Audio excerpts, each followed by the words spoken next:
ยកំពុងមានចំនួនជាមួយអ្នកជិតខាងជុំទឹក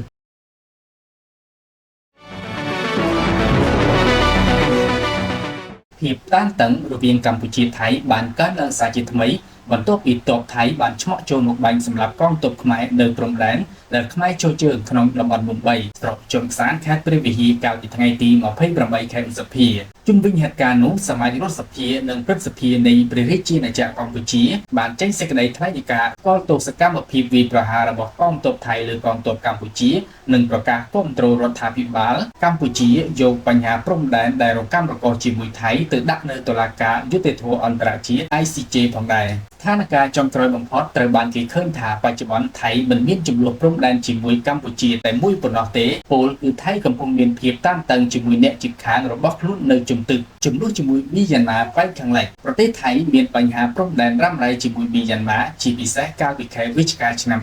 2024កងទ័ពជើងទឹកមីយ៉ាន់ម៉ាបានបាញ់ទៅលើទូកនេសាទរបស់ថៃបណ្ដាលឲ្យមានមនុស្សស្លាប់និងចាប់ខ្លួនជាច្រើនអ្នកទៀតលើសពីនេះចំនួននៅព្រំដែនបាននាំឲ្យលំហូរជនភៀសខ្លួននិងការព្រួយបារម្ភអំពីសកម្មភាពអក្រិតកម្មឆ្លងដែនមិនត្រឹមតែប៉ុណ្ណោះកងទ័ពថៃក៏ត្រូវទប់ទល់ជាមួយនឹងក្រុមប្រដាប់អាវុធនៅព្រំដែនរួមទាំងឈានដល់ការបញ្ជូនយន្តហោះចម្បាំងទៅប្រដេញយន្តហោះមីយ៉ាន់ម៉ាដែលហោះឆ្វែលព្រំដែនផងដែរចំនួនជាមួយម៉ាឡេស៊ីប៉ែកខាងត្បូងថៃនិងម៉ាឡេស៊ីមានចំនួនដែលមិនទាន់ដោះស្រាយបានលើតំបន់ដីគោកមួយចំនួនដូចជាប៊ូគីតជីលីនិងព្រំដែនសមុទ្រនៅក្នុងឈូងសមុទ្រថៃបាត់ថាចំនួនទាំងនេះមិនរីករាលដាលคล้ายជាចំនួនបើកចំហក៏ដោយប៉ុន្តែនៅតែជាចំណុចដែលមិនអាចចុះសម្រុងគ្នារវាងប្រទេសទាំងពីរចំនួនជាមួយឡាវប៉ែកខាងជើង